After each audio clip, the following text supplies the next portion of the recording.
مفتی حسین احمد صاحب القاسمی ہمارے درمیان موجود ہیں اور میں بلا کسی تاخیر و تمہید کے حضرت والا سے درخواست کرتا ہوں کہ حضرت والا تشریف لائیں اور اپنے ناصحانہ کلمات سے ہم سامعین کو محظوظ فرمائیں۔ السلام علیکم ورحمۃ اللہ وبرکاتہ۔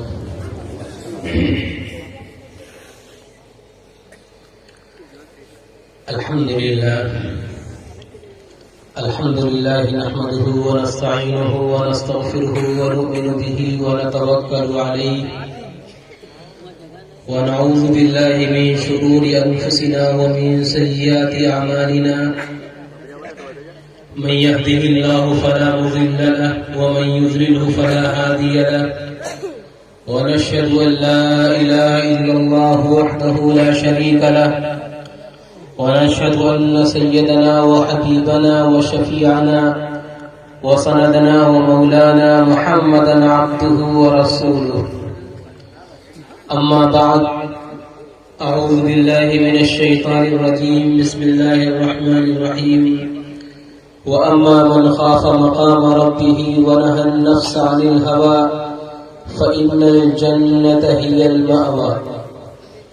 وقال النبي صلى الله عليه وسلم: من حسن اسلام المرء تركه ما لا يعنيه، او كما قال عليه الصلاة والسلام۔ میں نور کے تڑکے میں جس وقت اٹھا سو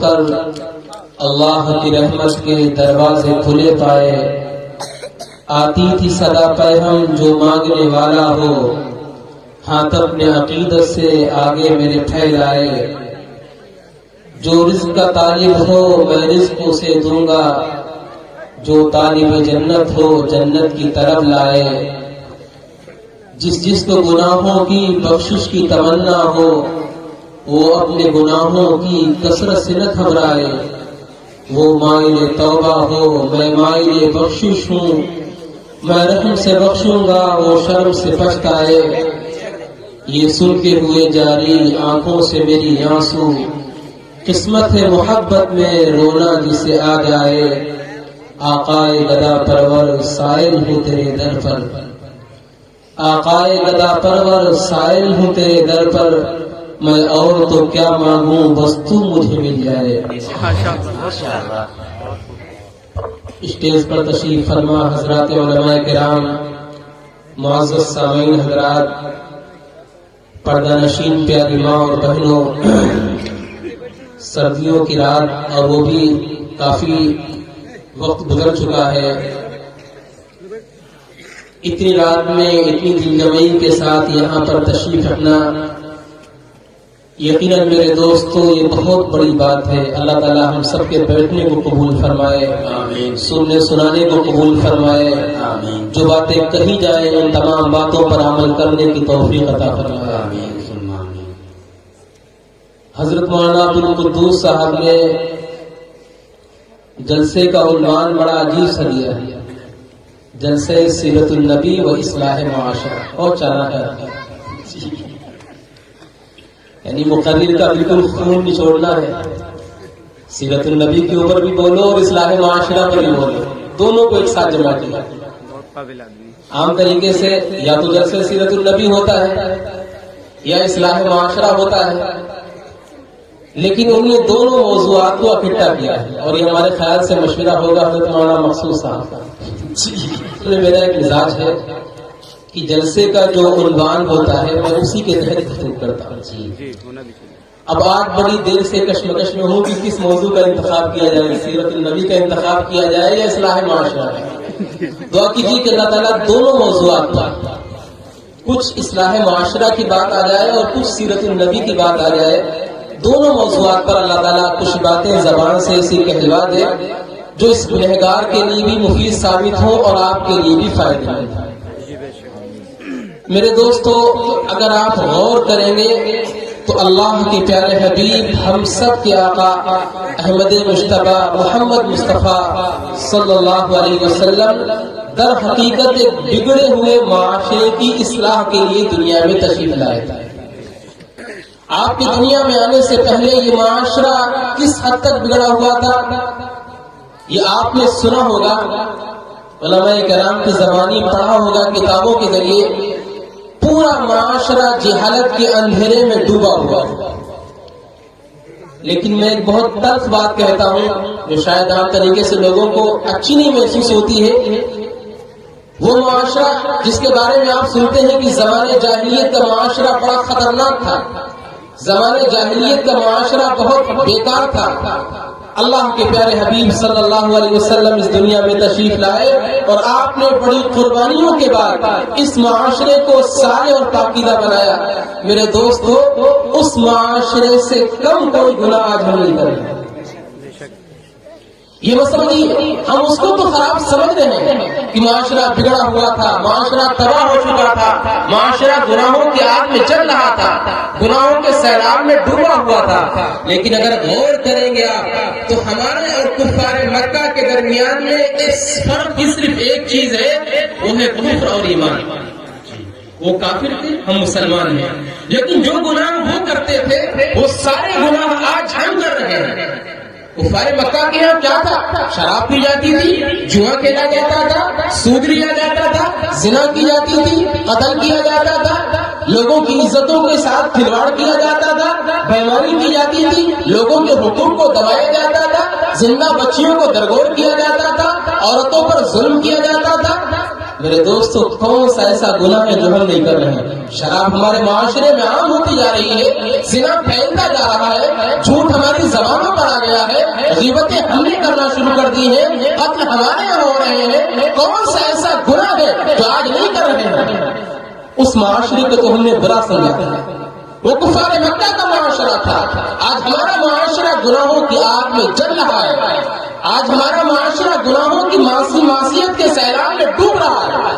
ہم اس مدن ہیں کہ ہم تو مسلمان ہیں، ہم تو مسلمان ہیں، اللہ کے پیارے حبیب صلی اللہ علیہ وسلم کے نام پر مرنے مٹنے والے ہیں، لیکن حقیقت کے اعتبار سے میرے دوستو ہمارا معاشرہ آج تباہ ہو چکا ہے۔ بڑا افسوس ہے، اللہ کے پیارے حبیب ہم سب کے آقا احمد مصطفیٰ محمد مصطفیٰ صلی اللہ علیہ وسلم نے کتنی قربانیاں پیش کر کے، صحابہ کرام نے کتنی قربانیاں پیش کر کے اس بگڑے ہوئے معاشرے کو صالح اور پاکیزہ معاشرہ بنایا۔ کیسی کیسی مشقتیں برداشت کی، کیسی کیسی قربانیاں پیش کی ہیں، تب جا کر کے وہ بگڑا ہوا معاشرہ، وہ گناہوں کے اندر ڈوبا ہوا معاشرہ ایک دودھ کا دھلا ہوا پاکیزہ اور سچا معاشرہ بن گیا۔ آج ہم لوگوں نے اسی پاکیزہ اور سچے معاشرے کو اپنے کالے کرتوتوں کے ذریعے، اپنے گناہوں کے ذریعے دوبارہ آگ لگا دیا، اور ہم مطمئن ہو کے بیٹھے ہیں کہ ہم تو اللہ کے نبی کے امتی ہیں، ہم تو مسلمان ہیں۔ میرے دوستو، ان کے درمیان میں اور ہمارے درمیان میں صرف فرق کی چیز کفر اور ایمان ہے۔ باقی جتنے گناہ وہ کرتے تھے آج سارے کے سارے گناہ ہو رہے ہیں، آج سارے کے سارے گناہ ہو رہے ہیں۔ کفار مکہ کی ایک بہت مشہور چیز تھی کہ وہ لوگ اپنی بیٹیوں کو زندہ دفن کرتے تھے، اپنی بیٹیوں کو اپنے ہاتھوں سے دفن کرتے تھے۔ میرے دوستو، آپ کو تعجب ہوگا آج ہمارے معاشرے کے اندر یہ چیز بھی آہستہ آہستہ آ رہی ہے۔ آپ لوگ کے گاؤں کے اندر رہنے والے ہیں، آپ کو شاید اتنا خبر نہیں ہوگی، اللہ نے بہت گھومنے کا اتفاق دیا ہے۔ میں نے دنیا کے کئی ملکوں کا سفر کیا ہے الحمدللہ، وہاں کے بڑے بڑے لوگوں سے میں نے ملاقات کی، وہاں کے بڑے بڑے پڑھے لکھے لوگوں سے ملاقات ہوئی، معلوم چلا کہ آج ہمارا معاشرہ اور مسلمان وہ سارے کے سارے کرتوت کر رہے ہیں اپنی بیٹیوں کے ساتھ میں، اپنے گھر کی عورتوں کے ساتھ میں، جو کفار مکہ کیا کرتے تھے۔ ہاسپٹل کے اندر بچی پیدا ہوتی ہے، باپ پہلے ہی طے کر لیتا ہے بڑے بڑے اسپتالوں میں کہ اگر بچی ہو تو ہماری بیوی کو بتلا دیا جائے کہ بچی کی اس کا انتقال ہو گیا۔ وہ باپ گوارا نہیں کر رہا ہے کہ بیٹی پیدا ہو کر کے ہمارے گھر میں پرورش پائے، وہ پہلے ہی نرسوں سے طے کر لیتا ہے کہ اگر ہمارے گھر میں لڑکا پیدا ہو آ کر کے خوشخبری سنانا، اور اگر لڑکی پیدا ہو جائے تو ہمارے گھر والوں کو آ کر کے بتلا دینا کہ بچی پیدا ہوئی تھی، اس کا انتقال ہو گیا، مری ہوئی بچی پیدا ہوئی، اور لا کر کے اس کے سامنے اس طریقے سے ڈال دیا جاتا ہے۔ میرے دوستوں بڑے سنگین حالات بنتے جا رہے ہیں. ابھی آپ نے اخبار کے اندر ایک نیوز پڑھی ہوگی، آپ کے پڑوس میں ضلع بدایوں ہے، ضلع بدایوں کی آپ نے اسی لاک ڈاؤن میں ایک نیوز پڑھی ہوگی. ایک شوہر، اس کی بیوی ہے، اس کے گھر میں 6 بچیاں ہیں، گھر میں 6 بچیاں ہیں. اب بیوی امید سے ہوئی تو شوہر کا ظلم دیکھیے، اس کا جبر دیکھیے. اس نے جو گھاس کاٹنے کی دراتی ہوتی ہے، ہسیا ہوتا ہے، اس دراتی کے ذریعے عورت کا پیٹ چیک کیا، یہ چیک کرنے کے لیے کہ اب ہونے والی کوئی لڑکی تو نہیں ہے. صرف یہ دیکھنے کے لیے اس ظالم نے اپنی بیوی کا پیٹ چیک کیا. اللہ کی کرنی ایسی کہ اس مرتبہ لڑکا تھا، لیکن وہ دراتی کے زخم کی وجہ سے وہ تاب نہیں لا سکا. بچے کا بھی انتقال ہو گیا اور بیوی کا بھی انتقال ہو گیا. میرے دوستوں کہاں جا رہے ہیں؟ اس زمانے کو تو ہم زمانے جاہلیت کا معاشرہ کہہ کر کے بہت برا سمجھتے ہیں، لیکن آج ہمارے معاشرے کے اندر وہ ساری چیزیں پنپ رہی ہیں، وہ ساری چیزیں وجود میں آ گئی ہیں. ہم سو رہے ہیں، ہم غفلت کے اندر ہیں، ہمارے اپنے معاشرے کی اصلاح کی کوئی فکر نہیں ہے. آج ہمارے معاشرے کے اندر میرے دوستوں گناہوں کو اتنا آسان سمجھ لیا گیا ہے، اتنا آسان سمجھ لیا گیا ہے کہ شاید اتنی آسان کوئی چیز نہیں ہوگی. دنیا کی سب سے آسان تجارت گناہ ہو گیا، بلکہ لوگوں نے تو گناہوں کے نام بدل دیے، گناہوں کے نام تبدیل کر کے لوگ گناہ کر رہے ہیں. کسی نے آپ کو فون کیا، میاں کہاں ہو؟ ابا نے فون کیا، بیٹا کہاں ہو؟ بیٹا بازار میں ہے. اس نے کہتے نہیں، ذرا پڑوسی گھر میں بیٹھے ہوئے ہیں. اور بعد میں بولتا ہے کہ ہم نے ابا سے بہانہ کر دیا. بیوی شوہر سے بہانہ کرتی ہے. یہ بہانہ کیا ہے؟ یہ شیطان نے ایک لفظ بنایا ہے، آپ نے جھوٹ بولا ہے، جھوٹ کا نام تبدیل کر کے آپ نے اس کو بہانہ کر دیا. یہ تو جھوٹ کہا آپ نے. آپ کہہ رہے ہیں کہ ہم نے بہانہ کیا ہے پر آدمی سے. باپ بیٹے سے بہانہ کر رہا ہے، بیٹا باپ سے بہانہ کر رہا ہے، بیوی شوہر سے بہانہ کر رہی ہے، شوہر بیوی سے بہانہ کر رہا ہے، بیٹی ماں سے بہانہ کر رہی ہے، ماں بیٹی سے بہانہ کر رہی ہے. یہ بہانہ نہیں، یہ تو سراسر جھوٹ ہے. شیطان نے ایک لفظ بدل دیا ہے، جھوٹ کا نام بہانہ رکھ دیا ہے. آپ نے کسی کو سیدھا سمجھ کر کے اس کا مذاق بنایا، وہ جا رہا تھا کہیں، آپ نے کہیں راستہ بتا دیا، بات کوئی اور تھی، آپ نے کوئی اور بات بتا دی، تو آپ کہتے ہیں کہ میں نے اس کو الو بنا دیا، میں نے اس کو بیوقوف بنا دیا. نام بدل دیا آپ نے اس کو دھوکہ دیا، آپ نے اس کو دھوکہ دیا ہے. اور ایک ایمان والا کسی کو دھوکہ نہیں دیتا ہے. آپ اپنے ایمان کی خیر بنائیں جو آپ نے کسی کو دھوکے کے نام پر الو بنایا. میرے دوستو یہ سارے گناہوں کے نام تبدیل کر کے آج یہ سارے گناہ ہمارے معاشرے کے اندر پنپتے جا رہے ہیں، اور ہمارے دل میں ذرہ برابر خوف نہیں پیدا ہو رہا، ذرہ برابر ڈر نہیں پیدا ہو رہا. کتنے سنگین حالات بنتے جا رہے ہیں دنیا کے، کتنے خطرناک حالات بنتے جا رہے ہیں دنیا کے. خاص طریقے سے مسلمانوں کے سامنے مسائل کا پہاڑ ہے، مسلمانوں کے سامنے مسائل کا پہاڑ ہے.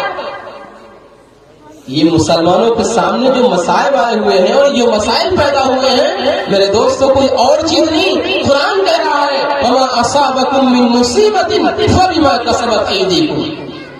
یہ تمہارے اپنے کالے کرتوت ہیں، یہ تمہارے اپنے گناہ ہیں. انسانوں کے جب اعمال بگڑتے ہیں، اور خاص طریقے سے مسلمانوں کے جب اعمال بگڑتے ہیں، اللہ تعالیٰ حالات بدلتے ہیں. اس حالات دنیا کے اللہ کے قبضے قدرت میں ہے، دنیا کے بادشاہوں کے دل اللہ کے قبضے قدرت میں ہے. اللہ جب چاہے گا انہی لوگوں کو ظلم پر آمادہ کر دے گا، اللہ جب چاہے گا انہی لوگوں کو انصاف کرنے پر آمادہ کر دے گا. لیکن شرط یہ ہے کہ آپ کے اعمال بدلنا چاہیے. جب تک آپ کے اعمال نہیں بدلیں گے، جب تک اللہ حالات کو نہیں بدلے گا. ہماری سوچ یہ ہے کہ فلاں آ جائے، فلاں حکومت ختم ہو جائے، فلاں چلا جائے تو حالات اچھے ہو جائیں گے. نہیں میرے دوستوں، کسی کے آنے جانے سے حالات نہیں بدلتے ہیں. کوئی حکومت آتی ہے، کوئی حکومت جاتی ہے، حکمران بدلنے سے حالات نہیں بدلتے ہیں، اعمال بدلنے سے حالات بدلتے ہیں. یہ تو جو شکست کردہ قومیں ہوتی ہیں، جو پسماندہ قومیں ہوتی ہیں، ان کی سوچ وہ ہوتی ہے کہ اگر فلاں آدمی جیت جائے گا تو ہمارے حالات اچھے ہو جائیں گے، فلاں پارٹی آ جائے گی تو ہمارے حالات اچھے ہو جائیں گے. میرے دوستوں مسلمانوں کے لیے کوئی اپنا سمجھ نہیں، مسلمانوں کے لیے اپنا کوئی نہیں ہے. میرے دوستوں یہ آتا ہے تب بھی پریشانی ہے، وہ آتا ہے تب بھی پریشانی کہانی ہے. مجھے ایک لطیفہ یاد آیا. ایک صاحب کی 2 بیٹیاں تھیں. انہوں نے ایک بیٹی کی شادی ایک برتن بنانے والے کے یہاں کی، جس کو ہمارے یہاں کمہار کہتے ہیں، برتن بنانے والا، مٹی کے برتن بنانے والا. دوسری بیٹی کی شادی ایک کاشتکار کے ساتھ میں کی، جو کاشتکاری کر کے اناج کو اگاتا تھا، غلہ کو اگاتا تھا. بیوی نے کہا کہ میاں بہت دن ہو گئے، دونوں بیٹیوں کی خبر لے کر کے آؤ، دونوں بیٹیاں کس حال میں ہیں. یہ صاحب چلے، پہلے اس بیٹی کے یہاں گئے جس کے گھر پہ برتن بنائے جاتے تھے، مٹی کے برتن تیار کیے جاتے تھے. باپ نے جا کے پوچھا بیٹی کیا حال ہے؟ کہا ابا جان حال کیا بتائیں، برتن برتن بن کر کے سامنے لگے ہوئے ہیں، برتنوں کا ڈھیر تیار ہے، لیکن آسمان پر بادل، آسمان پر بجلیاں کڑک رہی ہیں.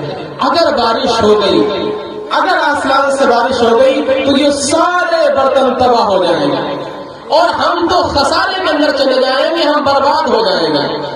باپ وہاں سے اٹھا دوسری بیٹی کے یہاں گیا جس کے یہاں کاشتکاری ہوتی تھی. پوچھا بیٹی کیا حال ہے؟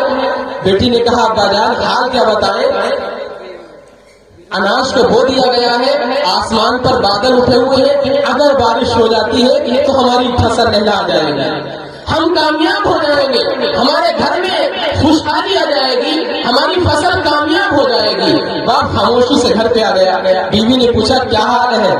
کہا حال کیا بتائیں، بارش ہوتی ہے تب بھی برباد ہے، نہیں ہوتی ہے تب بھی برباد ہے. ایک طرف تو نقصان ہے، بارش ہوتی ہے تو ایک بیٹی کا نقصان ہے اور نہیں ہوتی ہے تو دوسری بیٹی کا نقصان ہے. میرے دوستو چاہے یہ آئے تب بھی آپ کا نقصان ہے، چاہے وہ آئے تب بھی آپ کا نقصان ہے. آپ کا فائدہ اور آپ کا بھلا کسی سے نہیں ہوگا. آپ کا بھلا کب ہوگا؟ جب آپ کے اپنے اعمال صحیح ہوں گے، اللہ کے فیصلے صحیح ہوں گے. آپ کے اعمال اچھے ہوں گے، اللہ کے فیصلے اچھے ہوں گے. آپ کے اعمال شریعت کے مطابق ہوں گے، اللہ کے فیصلے آپ کے مطابق ہوں گے. اور اگر آپ کے اعمال بگڑ جائیں گے تو میرے دوستو اللہ کے فیصلے بدل جائیں گے.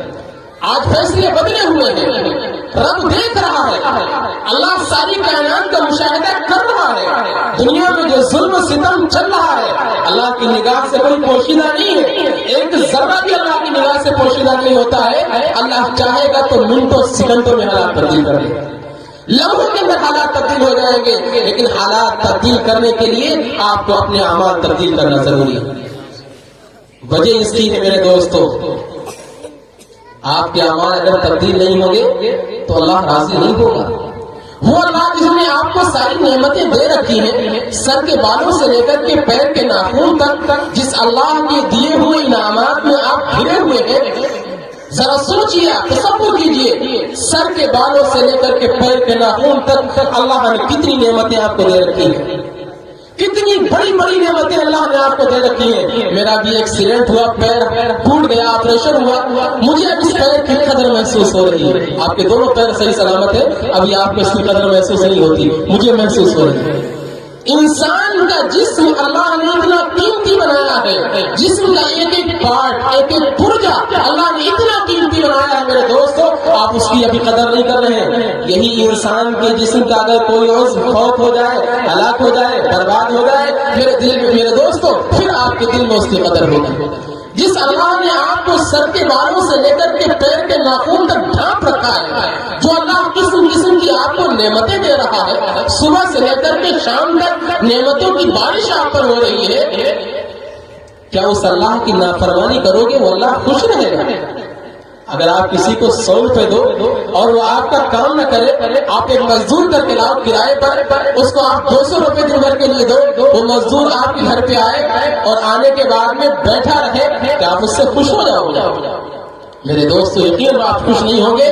یہی حال اللہ کا ہے. اللہ نے نعمتیں آپ کو دے رکھی ہیں اور اتنی نعمتیں آپ کو دی ہیں، میں عرض کرتا چلوں کہ اتنی نعمتیں تو کسی بادشاہ کو نہیں ملی. پہلے زمانے کے بادشاہوں کو بھی وہ نعمتیں میسر نہیں تھی جو اللہ نے آپ کو دے رکھی ہیں. جو نعمتیں اللہ نے اس وقت میں آپ کو مہیا کر رکھی ہیں، پہلے زمانے کے بادشاہوں کے فہم و گمان کے اندر بھی وہ نعمتیں نہیں آ سکتی تھی. ذرا سوچئے، پہلے زمانے کے اندر کوئی ریل گاڑی نہیں تھی، ہوائی جہاز نہیں تھا، کوئی ٹرین نہیں تھی، کوئی بس نہیں تھی، کوئی موٹر سائیکل اور سائیکل نہیں تھی. پہلے زمانے میں بادشاہ کی سب سے تیز رفتار سواری کیا تھی؟ گھوڑا. سب سے تیز رفتار سواری بادشاہ کی گھوڑا، یعنی بادشاہ کو اگر دلی سے لکھنؤ جانا ہے تو کئی دن لگ جاتے ہیں. اور آپ کی صورتحال کیا ہے؟ آپ کی صورتحال کیا ہے؟ آپ کے پاس بائک ہے، اس سے بڑھ کر کے 4 ویلر، پھر بس، پھر ٹرین، پھر فلائٹ. آپ گھنٹوں کے اندر، یعنی ہفتوں کا سفر گھنٹوں کے اندر آپ طے کرنے والے ہیں. کیا اس زمانے کا بادشاہ اس کے بارے میں سوچ سکتا تھا؟ اس زمانے کے بادشاہ کو اگر ٹھنڈے پانی کی ضرورت ہوتی تھی تو اس کے لیے مخصوص مٹی کا گھڑا بنایا جاتا تھا، وہ مٹی کے گھڑے سے پانی پیتا تھا. آج آپ کے پاس فریج موجود ہے میرے دوستو، فریج کے اندر اتنا ٹھنڈا پانی ہوتا ہے، اس زمانے کا بادشاہ اس کے خواب کے اندر نہیں آ سکتا تھا اتنا ٹھنڈا پانی جو اللہ نے آپ کو نعمت دے رکھی ہے. اس زمانے کا بادشاہ، گرمی کے زمانے پہلے بھی آتے تھے، گرمی کے ایام پہلے بھی آتے تھے. جب گرمی ہوتی تھی اور شدت کی گرمی ہوتی تھی تو بادشاہ کے لیے بہت زیادہ ہاتھ سے جلنے والا پنکھا، بہت اگر خصوصی گرم ہو گیا تو موروں کے پروں سے بنا دیا گیا، بس خوبصورت بنا دیا گیا. لیکن کیا ہوتا تھا؟ صرف ہاتھ سے جلنے والا پنکھا. اور آپ کے پاس آج غریب آدمی کے پاس بھی بجلی کا پنکھا، کولر، تھوڑا بڑا آدمی ہے ایئر کنڈیشن. اس زمانے کا بادشاہ ایئر کنڈیشن کے بارے میں سوچ بھی نہیں سکتا تھا میرے دوست، تصور بھی نہیں کر سکتا تھا کہ ایئر کنڈیشن بھی کوئی ایسی چیز ہوگی جو باہر تمام گرمی ہوگی اور اپنے کمرے کی جب سٹکنی آپ بند کریں گے، اپنے کمرے کی آپ زنجیر بند کریں گے تو پورا کمرہ ٹھنڈا ہو جائے گا. کیا سوچ سکتا تھا اس زمانے کا بادشاہ؟ اس زمانے کے بادشاہ کو اگر کوئی خبر پہنچانا ہے تو ایک خط لکھتا تھا اور اس خط کے اندر اپنے حوالے لکھتا تھا. وہ خط لے کر کے تیز رفتار گھوڑا چلتا تھا اور وہ خط ہفتوں کے اندر، مہینوں کے اندر جا کر کے دوسرے ملک میں پہنچتا تھا. اور آپ کا خط، آپ نے یہاں سے نمبر ڈائل کیا، ہلو، یہاں بیٹھے ہوئے ہیں، ساؤتھ افریقہ سے بات ہو رہی ہے، منٹوں سیکنڈوں کے اندر آپ دنیا کے مشرق میں بیٹھے ہوئے ہیں اور آپ کی گفتگو مغرب میں چل رہی ہے. آپ دنیا کے اتر میں بیٹھے ہوئے ہیں اور آپ کی گفتگو دکن میں ہو رہی ہے. میرے دوستو، اللہ نے اتنے انعامات کیے ہیں، اتنے زیادہ انعامات کیے ہیں. اس زمانے کے بادشاہوں کو بھی وہ انعامات نہیں ملے تھے. لیکن میرے دوستو، پہلے زمانے کا جو بادشاہ بھی ہوتا تھا وہ شکر گزار ہوتا.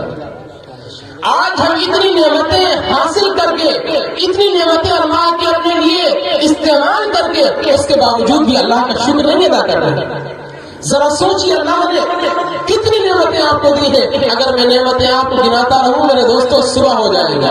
آپ چھوٹا سا وجود اپنا دیکھیے، یہ انسان جو 5 فٹ کا ہے، 6 فٹ کا ہے، اللہ نے پوری دنیا کو، پوری دنیا کے نقشے کو اس 5 فٹ کے انسان میں سما دیا.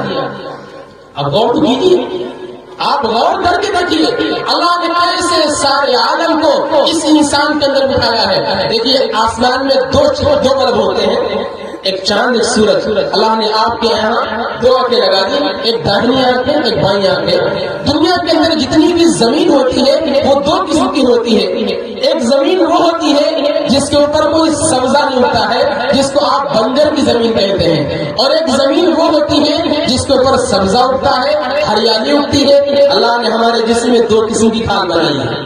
ایک کھال وہ ہے جس کے اوپر بال اگتے ہیں، یہ مثال ہے سبزہ والی زمین کی. اور ایک کھال وہ ہے جس کے اوپر بال نہیں اگتے ہیں، یہ مثال ہے بنجر زمین کی.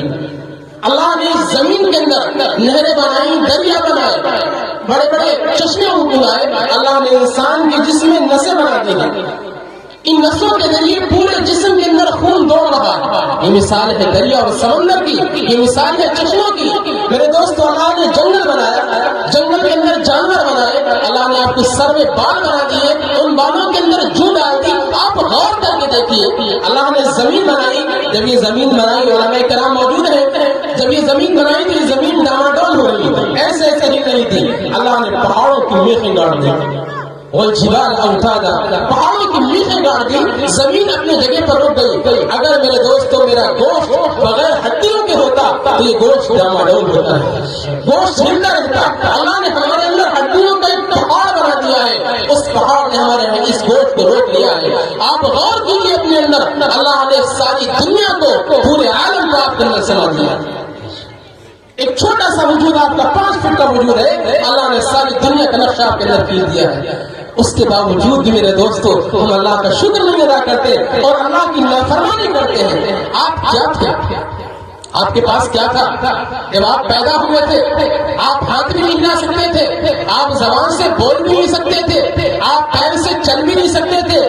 وہی تو اللہ ہے جس نے آپ کے ہاتھ میں پکڑنے کی طاقت پیدا فرمائی، آپ کے پیر میں چلنے کی قوت عطا فرمائی، آپ کی آنکھ میں دیکھنے کی صلاحیت عطا فرمائی، آپ کی زبان میں بولنے کا اللہ نے آپ کو ملک عطا فرمایا۔ میرے دوستو، اس اللہ کی نعمتوں کو آپ کس طریقے سے جھٹلائیں گے اور اللہ کی نعمتوں کو استعمال کر کے کیسے آپ گناہ کریں گے؟ مجھے ایک واقعہ یاد آیا، آپ نے سنا ہوگا ایک بہت بڑا بادشاہ گزرا ہے محمود، اس کا ایک غلام تھا ایاز۔ محمود اپنے ایاز غلام سے بہت زیادہ محبت کرتا۔ ایاز گاؤں کا رہنے والا تھا، انگوٹھا ٹیک، جاہل، ان پڑھ تھا، لیکن صورتحال یہ تھی کہ محمود جو بادشاہ تھا وہ ایاز سے اتنی محبت کرتا تھا کہ ایاز کی گفتگو کے سامنے، ایاز کی بات کے سامنے کسی وزیر کی بات کو نہیں مانتا تھا۔ جو وزیر پڑھے لکھے تھے، دانشور تھے، شہر کے رہنے والے تھے، لیکن بادشاہ ایاز کے سامنے ان کی بات کو ٹھکرا دیتا تھا۔ وزیروں کے دل میں حسد پیدا ہو گیا کہ ایاز چند دن سے بادشاہ کے پاس آیا اور اتنا بادشاہ میں قریبی ہو گیا کہ بادشاہ اس کے سامنے کسی کی بات کو سنتا ہی نہیں ہے۔ اور یہ میرے دوستو انسان کی فطرت ہے، جب انسان اپنے سامنے کسی کو ترقی کرتے ہوئے دیکھتا ہے اور خاص طریقے سے اگر کوئی چھوٹا ہو اور وہ ترقی کر رہا ہو تو بڑے بڑے لوگوں کے دل میں حسد پیدا ہو جاتا ہے۔ حالانکہ حسد بہت خطرناک بیماری ہے، کوئی معمولی بیماری نہیں ہے۔ اس کے سلسلے میں جتنی سخت وعید استعمال کی گئی ہے، میرے دوستوں کسی اور گناہ کے بارے میں اتنی سخت وعید نہیں آئی ہے۔ فرمایا ان الحسد یاکل الحسنات کما تاکل النار والحطب۔ حسد انسان کی نیکیوں کو ایسے تباہ و برباد کر دیتا ہے، ایسے کھا جاتا ہے جیسے آگ لکڑی کو کھا جاتی ہے۔ لکڑی میں آگ لگا دی جائے تو ساری لکڑی جل کے تباہ ہو جائے گی، ایسے ہی جس انسان کے دل میں حسد ہوتا ہے، جس انسان کے دل میں کینہ اور کپٹ ہوتا ہے، وہ بظاہر نمازیں تو پڑھتا ہے، روزہ رکھ رہا ہوتا ہے، زکات بھی دیتا ہے، حج بھی کرتا ہے، تلاوت بھی کرتا ہے، ذکر و اذکار بھی پڑھتا ہے، لیکن میرے دوست اس کی ساری نیکیاں برباد ہیں، اس کی ساری نیکیاں تباہ ہے۔ جس سینے کے اندر کینہ پنپ رہا ہے، جس دل کے اندر حسد پنپ رہا ہے، میرے دوستو اس کی نمازیں قبول نہیں ہے، اس کے روزے قبول نہیں ہے، اس کا حج اور زکات قبول نہیں ہے، سارا کا سارا مریا میٹ ہو جائے گا۔ حضرت نوح علیہ السلام کے زمانے میں جب قیامت آئی تھی، طوفان آیا تھا، سارے لوگ تباہ ہو رہے تھے۔ اللہ نے حضرت نوح علیہ السلام کو حکم دیا تھا کہ اے نوح ایک کشتی بناؤ اور اس میں ہر چیز کا ایک جوڑا بٹھا لو۔ حضرت نوح علیہ السلام نے ہر چیز کا ایک جوڑا بٹھایا۔ سب سے پہلے کشتی پر چونٹی کو سوار کیا، ساری چیزوں کے ایک جوڑا بیٹھ گیا، سارے انسان جو لوگ ایمان لائے تھے وہ بیٹھ گئے۔ دیکھا کہ پانی کے اندر کشتی تیر رہی ہے، پڑوس میں ایک بڑے میاں بیٹھے ہیں جن کو کوئی جانتا بھی نہیں ہے اور ان کا کوئی جوڑا بھی ان کے ساتھ میں نہیں ہے۔ لوگوں نے آ کر کے حضرت نوح علیہ السلام سے کہا کہ لوگ اے اللہ کے پیغمبر، کشتی کے کنارے پر ایک بڑے میاں بیٹھے ہوئے ہیں، سفید داڑھی ہے، نورانی چہرہ ہے، کوئی ان کو پہچانتا نہیں ہے۔ نوح علیہ السلام نے کہا بلا کے لاؤ، اس کو لے کر کے آئے۔ نوح علیہ السلام سمجھ گئے یہ ابلیس ہے، یہ ابلیس ہے۔ نوح علیہ السلام نے اس سے پکڑ لیا اور کہا کہ کمبخت، تیری وجہ سے ساری دنیا آج ہلاک ہو رہی ہے، تیری نالائکی کی بنیاد پر، تیرے بہکانے کی بنیاد پر آج ساری دنیا سیلاب کی نظر ہو رہی ہے، ساری دنیا تباہ و برباد ہو رہی ہے، اور تو ہی بچ کر کے میری کشتی میں آ گیا۔ تجھے ڈوب جانا چاہیے تھا، تو بچ کر کے میری کشتی میں کیوں آ گیا؟ تو کہنے لگا چھوڑ دو، میں آپ کی کشتی سے چلا جاؤں گا۔ نوح علیہ السلام نے کہا نہیں، ایسے نہیں چھوڑوں گا۔ ہمیں اپنی زندگی کا اہم نچوڑ بتلا کے جا، تیرے پاس سب سے خطرناک ہتھیار کون سا ہے جس کے ذریعے تو لوگوں کو سب سے زیادہ تباہ و برباد کرتا ہے؟ اپنا سب سے خطرناک ہتھیار بتلا کے جا، تب میں تجھے چھوڑوں گا۔ اس نے کہا چھوڑ دو، بتلا دوں گا۔ نوح علیہ السلام نے چھوڑ دیا۔ اس نے کہا نوح، میرے سب سے خطرناک ہتھیار دو چیزیں، دو گناہ ایسے ہیں جو سب سے زیادہ خطرناک ہے اور میں سب سے زیادہ لوگوں کو تباہ و برباد اسی کے ذریعے کرتا ہوں۔ اے نوح، ایک تکبر ہے اور ایک حسد ہے، ایک تکبر اور ایک حسد۔ اے نوح، یہی دو گناہ ایسے تھے جس نے مجھے تباہ و برباد کیا، میں بھی انہیں دو گناہوں کی وجہ سے تباہ و برباد ہوا ہوں۔ میرے دل میں یہ آدم جس کو اللہ نے ابھی بنایا ہے یہ مٹی سے بنا ہے اور مجھے اللہ نے برسوں ہزاروں سال پہلے بنایا ہے اور میں آگ سے بنا ہوں. میری خاصیت یہ ہے کہ آگ کو اگر نیچے جلاؤ تو اوپر کو جاتی ہے اور مٹی کی خاصیت یہ ہے کہ اگر اوپر کو پھینکو تو نیچے کو آتی ہے. انا خیر منہ، میں تو اس آدم سے بہتر ہوں، میں اس آدم کو سجدہ کیسے کروں؟ یہ آدم کل کی پیداوار ہے اور میں برسوں سے اللہ کی عبادت کرتے آیا ہوں. میرے دل میں تکبر پیدا ہوا اور میرے دوستوں میرے دل میں حسد پیدا ہوا کہ آدم جو کل پیدا ہوا، جو ہمارے سامنے جس کا پتلا بنایا گیا، ہمارے سامنے جس کے اندر روح پھونکی گئی، میں اس کو سجدہ کیسے کروں گا؟ یہ دو گناہ میرے اندر پیدا ہوئے. اللہ نے مجھے ران کے درگاہ کر دیا، مجھے دربار سے نکال دیا گیا. اے نوح، اپنی قوم کو دو گناہوں سے بچائے رکھنا. ان سے کہنا تکبر نہ کرے، ان سے کہنا حسد نہ کرے. بہرحال بیان کر رہا تھا کہ ان وزیروں کے دل میں حسد پیدا ہو جائے. اب جس کے دل میں حسد پیدا ہوتا ہے تو اس کی پوری کوشش یہ ہوتی ہے کہ سامنے والے کو کیسے ذلیل کرو، اسے رسوا کرو، لوگوں کی نگاہ سے اسے گراؤ. چنانچہ ان وزیروں نے پلاننگ کی کس طریقے سے محمود کی نگاہ میں ایاز کو گرایا جائے، کس طریقے سے اس کا رتبہ کم کیا جائے، کس طریقے سے اس کو ذلیل اور رسوا کیا جائے. موقع کی تلاش میں لگے رہے، ایک موقع ہاتھ لگے. ان لوگوں نے دیکھا کہ ایاز کے پاس ایک صندوق ہے، اس صندوق کے اندر کوئی چیز رکھی ہوئی ہے. ایاز دن میں 2-4 بار اس صندوق کو کھول کے دیکھتا ہے اور اس صندوق کی چابی کسی کو نہیں دیتا ہے. انہیں پورا یقین ہو گیا کہ اس کا مطلب یہ ہے کہ ایاز نے شاہی خزانے سے ہیرے اور جواہرات چوری کر کے اس میں رکھے ہیں. اس لیے کہ ایاز دن میں 2-4 مرتبہ کھول کے بھی دیکھتا ہے اور چابی بھی کسی کو نہیں دیتا ہے. گئے بادشاہ کے پاس کہ بادشاہ سلامت، یہ جو آپ کا منہ چڑھا غلام ہے، جو آپ کا چہیتا غلام ہے، اس نے شاہی خزانے سے چوری کی ہے اور اس کی دلیل یہ ہے کہ اس نے ہیرے اور جواہرات چرا کر کے ایک صندوق میں رکھے ہیں. اس صندوق کی چابی کسی کو نہیں دیتا ہے اور دن میں کھول کے 2-4 بار دیکھتا بھی ہے. ایاز نے کہا ایسا ہے؟ محمود نے کہا ایسا ہے. بلاؤ ایاز کو. مجمع کے اندر بلایا گیا، سارے وزیر موجود ہیں، بادشاہ اپنی کرسی میں بیٹھا ہوا ہے. ایاز آیا. جی بادشاہ سلامت. کہا ایاز تمہارے پاس کوئی صندوق ہے؟ جی ہے. دن میں 2-4 بار کھول کے بھی دیکھتے ہو؟ جی ہاں کھول کے دیکھتا ہوں. اس کی چابی کسی کو نہیں دیتے ہو؟ نہیں کسی کو نہیں دیتا ہوں. اب بادشاہ کو بھی تھوڑا سا شک ہوا، اس کا مطلب کچھ دال میں کالا. بادشاہ نے کہا چابی مانگی. بادشاہ نے چابی مانگی. ایاز نے فوراً جیب سے چابی نکالی اور دے دی. بادشاہ نے حکم دیا جاؤ ایاز کے صندوق میں جو بھی ہے وہ سارا کا سارا لے کر کے میرے سامنے پیش کرو. وزیر بڑے خوش ہو گئے کہ آج تو ایاز رسوا ہو جائے گا، آج تو بادشاہ کی نگاہ میں گر جائے گا، آج تو ذلیل ہو جائے گا. گئے جا کر کے چابی کو پھالے کو کھولا، لیکن جب صندوق کو کھولا ہے میرے دوستوں تو ان کی آنکھیں پھٹی کی پھٹی رہ گئی. اس میں کوئی سونا نہیں تھا، کوئی اس میں جواہرات نہیں تھے، اس میں کوئی موتی اور منگیرے نہیں تھے. اس میں ایک پھٹا ہوا کرتا تھا، ایک پرانی لنگی تھی اور ٹوٹے ہوئے جوتے تھے. یہ 3 چیزیں اس کے اندر موجود ہیں اور سارے وزیر حیران ہیں. اللہ یہ کیا ماجرا ہے؟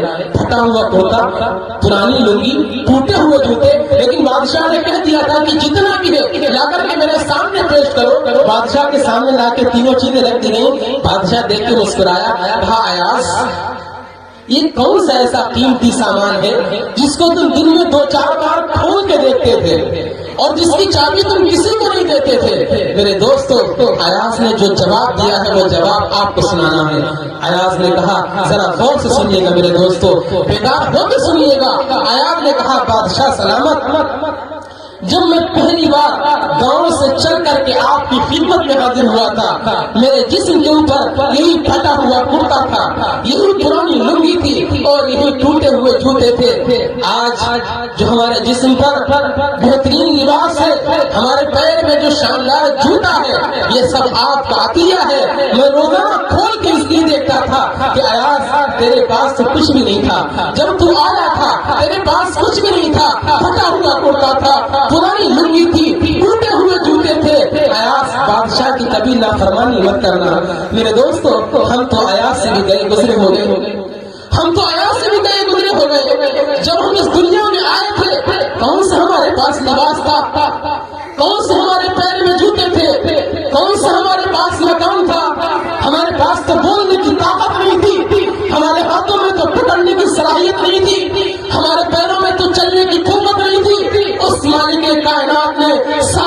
میں دے دی، آنکھوں میں دیکھنے کی صلاحیت، ہاتھوں میں پکڑنے کی قوت، پیروں میں چلنے کی طاقت، اس اللہ نے ہمیں کپڑے دے دیے، اس اللہ نے ہمیں مکان دے دیا، اس اللہ نے ہمیں کاروبار دے دیا، اس اللہ نے ہمیں گاڑیاں دے دی، اس اللہ نے ہمیں بنگلے دے دیے، اس اللہ نے ہمیں اولاد دے دی، بیوی بچے دے دیے، پھر بھی ہم اس اللہ کی نافرمانی کر رہے ہیں۔ آیات تو کہہ رہا ہے کہ بادشاہ کی نافرمانی نہ کرنا، اس لیے کہ بادشاہ نے انعام کیا ہے، اس مالک کے کائنات نے سارے انعام کیے ہیں، اور رات دن ہم اس مالک کے کائنات کی نافرمانی کرتے ہیں۔ آنکھ کھلتی ہے گناہ پر، آنکھ بند ہوتی ہے گناہ پر، پورے دن گناہ کے علاوہ میرے دوستوں کوئی نظر نہیں آتا ہے۔ پورے دن ہمارے کاروبار سے لے کر کے، ہمارے اٹھنے بیٹھنے سے لے کر کے، ہماری تجارت اور زراعت سے لے کر کے، ہمارے گفت و شنید سے لے کر کے، ہمارے کھانے پینے سے لے کر کے، سب کے سب ہم گناہ میں ڈوبے ہوئے ہیں۔ کیا منہ دکھاؤ گے اللہ کے سامنے چل کر؟ کیا تمہیں اللہ کے سامنے جانا نہیں؟ کہ یہ دنیا چھوڑنا نہیں ہے؟ جس دنیا کے لیے تم حلال اور حرام کی پرواہ کیے بغیر کما رہے ہو، جس مال و دولت کو تم اکٹھا کر رہے ہو، کیا ایمان و دولت تمہارے ساتھ چلا جائے گا؟ کیا دنیا کی جس عزت کے لیے تم جھوٹ بول رہے ہو، لوگوں کی عزت اڑا رہے ہو، لوگوں کی غیبتیں کر رہے ہو، کیا وہ لوگ تمہارے ساتھ چلے جائیں گے؟ کیا جس اولاد کی خاطر تم سود لے رہے ہو، بیاج لے رہے ہو، تم جوا کھیل رہے ہو، کیا وہ اولاد قبر میں تمہارے کام آ جائے گی؟ کیا جس بیوی کے لیے تم حلال حرام کی پرواہ کیے بغیر مال کو جمع کر رہے ہو، یہ بیوی تمہارے کام آ جائے گی؟ اللہ کے سامنے میرے دوستوں جانا ہے، اللہ کے سامنے جانا ہے، اللہ کے سامنے حاضر ہونا ہے۔ اور یاد رکھیے فَمَن يَعْمَلْ مِثْقَالَ ذَرَّةٍ خَيْرًا يَرَهُ وَمَن يَعْمَلْ مِثْقَالَ ذَرَّةٍ شَرًّا يَرَهُ۔ رائی کے دانے کے برابر اگر اچھائی کر کے جاؤ گے وہ بھی سامنے آئے گی، اور رائی کے دانے کے برابر اگر گناہ کر کے جاؤ گے تم تو گناہ کر کے بھول جاؤ گے، لیکن میرے دوستوں وہ بھی سامنے آئے۔ دنیا کی زندگی میں کتنے گناہ کیے، کتنی اللہ کی نافرمانیاں کی، آپ کو نہیں یاد ہوگا۔ کہاں کہاں پر اللہ کے نبی کے حکموں کو توڑا، آپ بھول گئے ہو گے۔ کتنی غیبتیں کی، کتنا جھوٹ بولا، کتنے بڑے بڑے گناہ کبیرہ کیے، سارے کے سارے بھول گئے ہو۔ لیکن یاد رکھنا میرے دوستو، اللہ کے یہاں ساری چیزیں محفوظ ہیں، اور اللہ تعالیٰ کل قیامت کے دن جہاں اولین اور آخرین سب کا مجمع ہوگا، آدم علیہ السلام سے لے کر کے قیامت تک کے سارے انسان موجود ہوں گے، انبیاء بھی ہوں گے، رسول بھی ہوں گے، اولیاء بھی ہوں گے، اتقیاء بھی ہوں گے، صوفیاء بھی ہوں گے، علماء بھی ہوں گے، محدث بھی ہوں گے، مفسر بھی ہوں گے، امام بھی ہوں گے، سارے کے سارے لوگ موجود ہوں گے۔ وہاں اللہ تعالیٰ تمہارے ایک ایک گناہ پر 8 گواہ پیش کرے، ہمارے ایک ایک عمل پر ایک گواہ نہیں، 8 گواہ پیش ہوں گے۔ اللہ تعالیٰ سب سے پہلے زمین کو بلائے، یومئذ تحدث اخبارها بأن ربك اوحى لها۔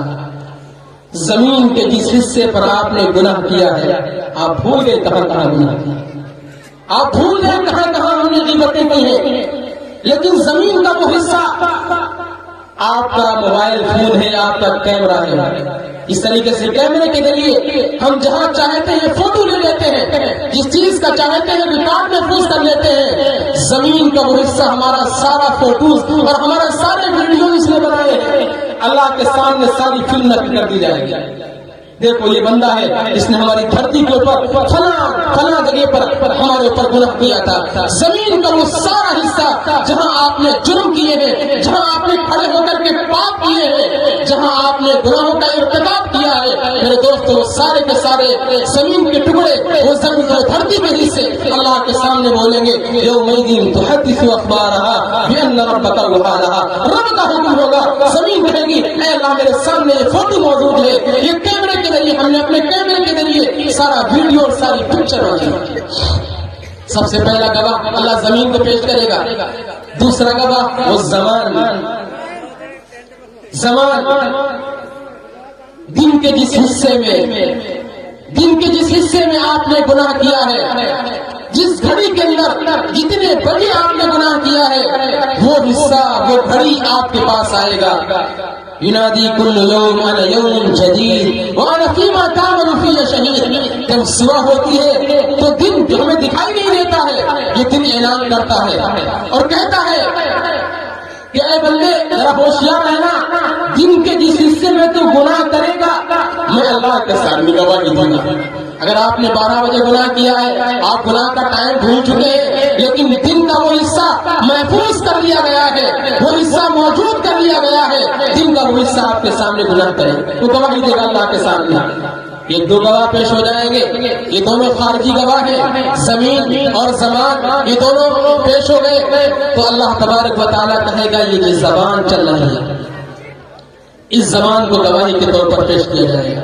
آج زبان ہمارے قابو میں ہے، جیسے چاہیں گے ہم بولیں گے، جو ہماری مرضی کے اندر آئے گا ہم بولیں گے، لیکن کل یہ ہمارے قابو سے نکل جائے گی، کل یہ اللہ کے حکم کے مطابق چلی جائے گی۔ یوم تشہد علیہم السنتہم، یہ زبان ہمارے خلاف بولے گی کہ اللہ اس نے ہمارے ذریعے فلاں کو گالی دی تھی، فلاں کو کمینہ کہا تھا، فلاں کو برا بھلا کہا تھا۔